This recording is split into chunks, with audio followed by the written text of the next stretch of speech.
Hello, friends. Welcome back to the Creativity Cure. This is part 2 of making everyday count creative journaling series.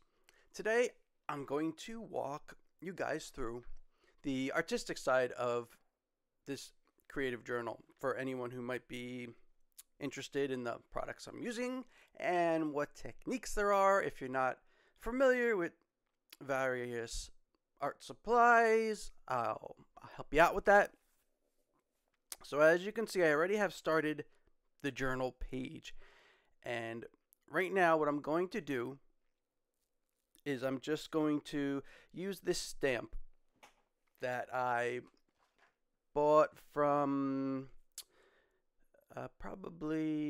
it's a Ranger stamp. I don't know if I bought, I know Ranger sells right on their website.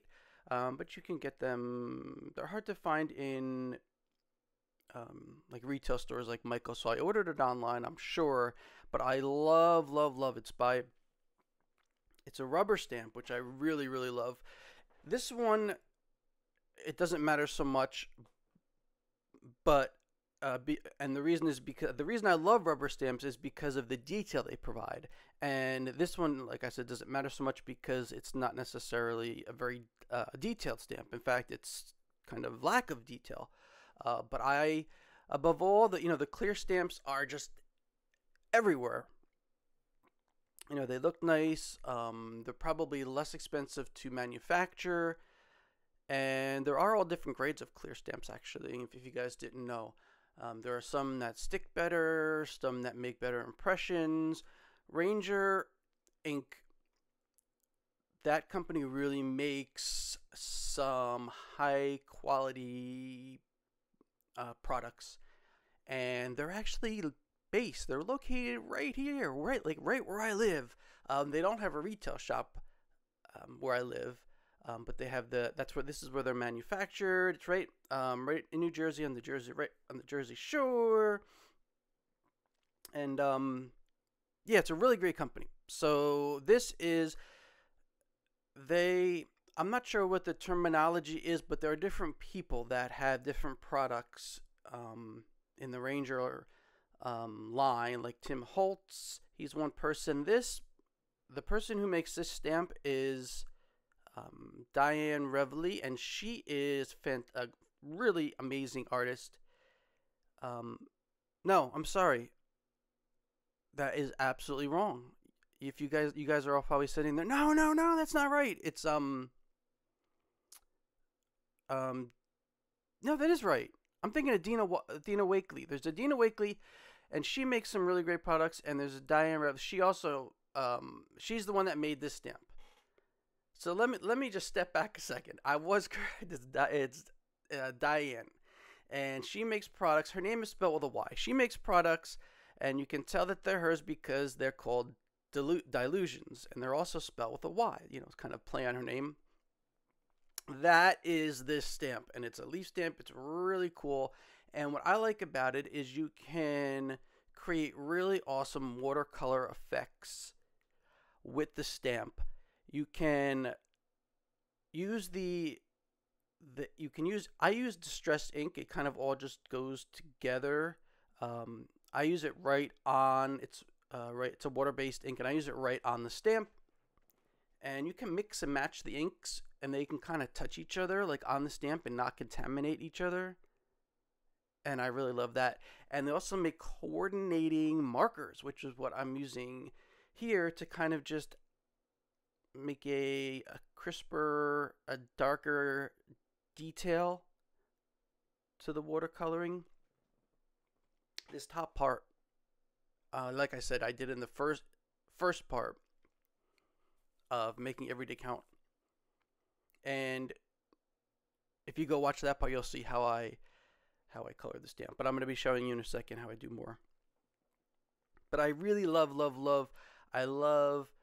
Speaking of Diane Reveley and Dina Wakely, Tim Holtz is super popular in the art world, the mixed media world, for his distress inks and his line of distress ink, I guess, carrying products. And what I mean by that is, for example, distress inks come in the pads, it comes in the markers, it comes in sprays, it comes in crayons, it comes in, you know what I mean? It comes in a wide variety. So you can mix and match. Like if you find one color, like those top colors that I was using, one of them, it's kind of like a blend of colors, but I used, and the colors are also really, really, like, they're really beautiful, cool colors.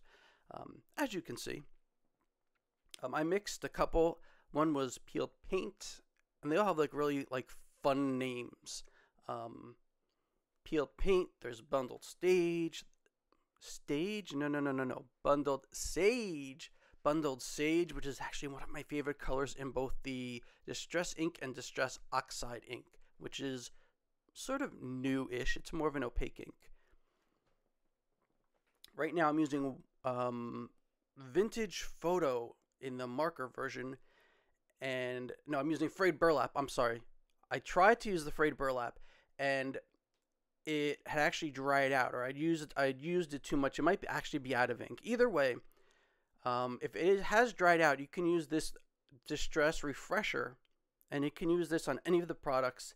And what it does is it refreshes the ink. If you haven't used these products in a while, I think I bought these markers probably about 7.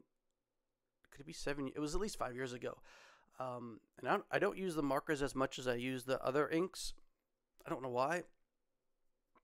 I don't know. When I use markers, I usually use Copic markers. So I'm not sure. But anyway, so the Distress Refresher actually does work. You spray it in on the pads or on the markers, and it kind of rehydrates if it dried out. If it ran out of ink, you know, kind of out of luck, but otherwise. So right now I'm using the top green is called Mowed Lawn. The bottom one is called Forest Moss, and then there's the Vintage Photo on top, and then I'm a little bit of Walnut Stain. See how the Walnut Stain is a little bit, it's more of well, it's actually a walnut stain. I mean, a walnut stain originally was a stain or an ink that was made somehow naturally with walnuts, right? Am I making that up, or is that's actually what it was, right? It was natural dye. It was a natural base stain. But the difference is the Vintage Photo has a little bit of like an orangey reddish kind of undertone to it, and the walnut stain is just more of like a true brown. I'm not sure of the exact terminology. Maybe it would say like a burnt or a raw. There's burns and there's raws. I'm not a quote-unquote artist, so I don't. Well, that's not true. I mean, anybody can be an artist, but I'm not. I'm not a trained artist, so I don't know the exact terminology of it. But you get the basic idea. I mean, we're just creative journaling. This is all for fun. You know, isn't that what art is supposed to be anyway? It's supposed to be for fun. So I'm using now one of my other favorite tools. It's a water brush. And when I was younger, I don't think there was water brushes. Do you guys remember when if you are over the age of, I don't know, maybe 20? Do you remember there ever being water brushes? I remember there was always just paintbrushes. You had a paintbrush and you had water. Now, because of the magic of technology, I guess, you have water brushes, which brings it all together. The brush actually holds water in the brush, and you can bring it with you anywhere, and you don't need to have separate water. It's like an artistic miracle. It's a wonder of modern art science. Anyway, I do really love them. They make a whole bunch of different sizes. They last forever. They do have their limits. I mean, you know, they're like nylon synthetic fibers. But for the most part, I think they're great. So I'm just using, by the way, to make these olives, super easy. You just make an oval, and you just kind of, I'm by no means going for, I guess the term would be photorealism here. In fact, I don't even think I used I don't even think I'm using the right light source. When you theoretically when you're drawing olives, if you're not like if you don't have it like memorized, you should look at olives and see where is the light coming from. The light coming from the left, light coming from the right. That's where your highlight goes. My highlights are coming from the left, the right, the bottom. I mean, who cares, right? This is your own personal art journal. You can make highlights or no highlights. You can make it. It's whatever you want. Um, so yeah, if you're watching this and you're like, "Whoa, Dean, those highlights, that's those olives, those looking a little bit funky there." That's okay. Highlight my, I'm just playing around with some colors, and when I start to think too much about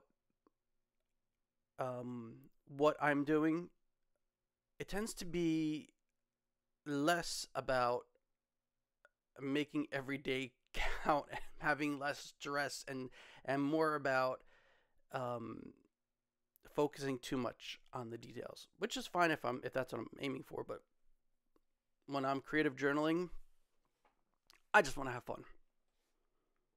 And you know what I do that I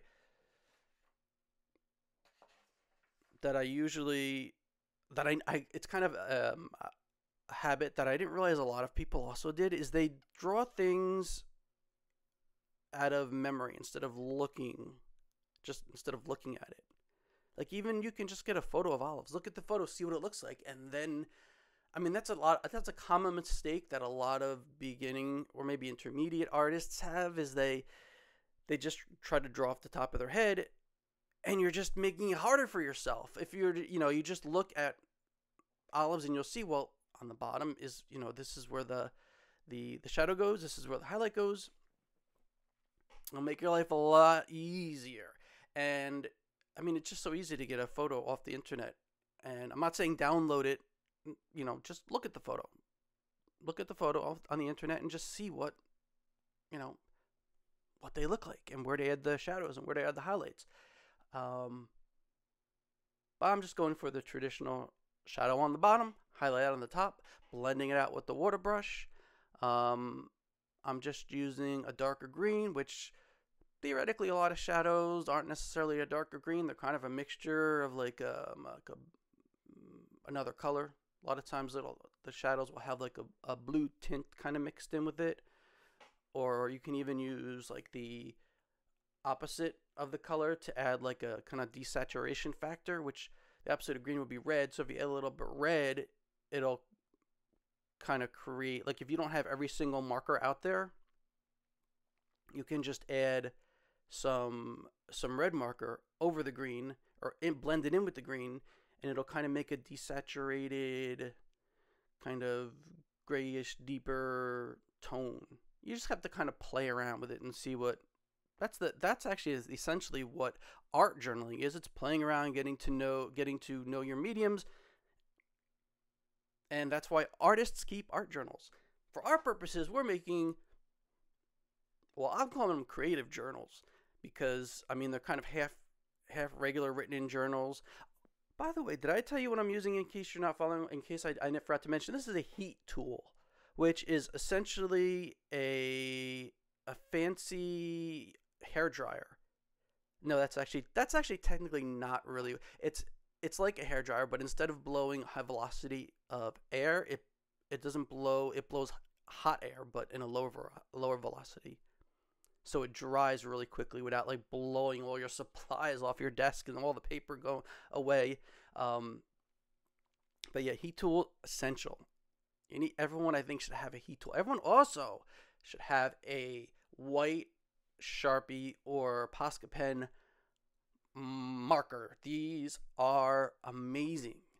They add white to where, if you're watercoloring, a lot of times if you want to add white, you leave the area blank and you watercolor around it.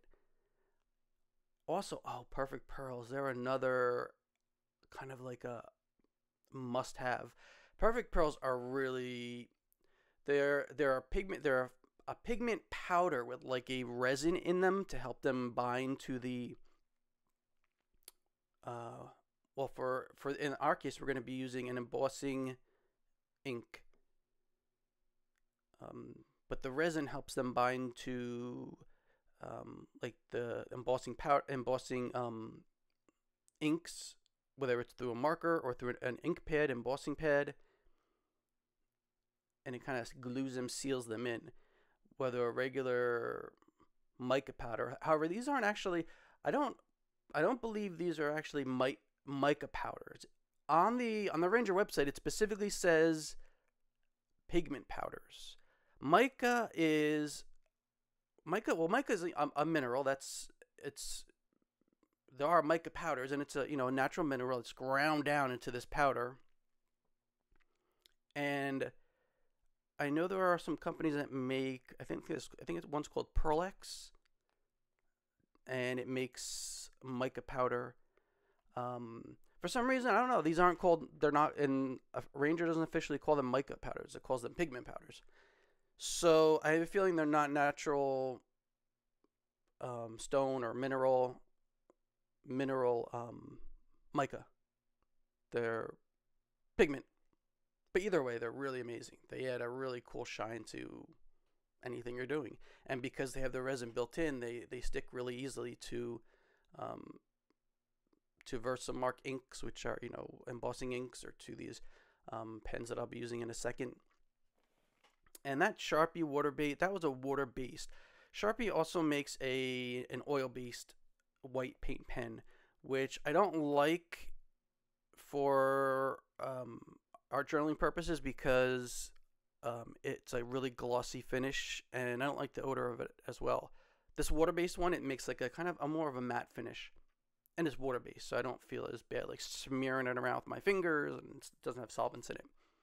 So this is the it's also by Ranger. Everything's by Ranger. This should be sponsored by Ranger. Ranger, if you're out there, feel free to sponsor this. This is another product by Ranger. It's a whole line of letterer products where they make really cool stuff for hand lettering, and it's an embossing pen. And I just added some.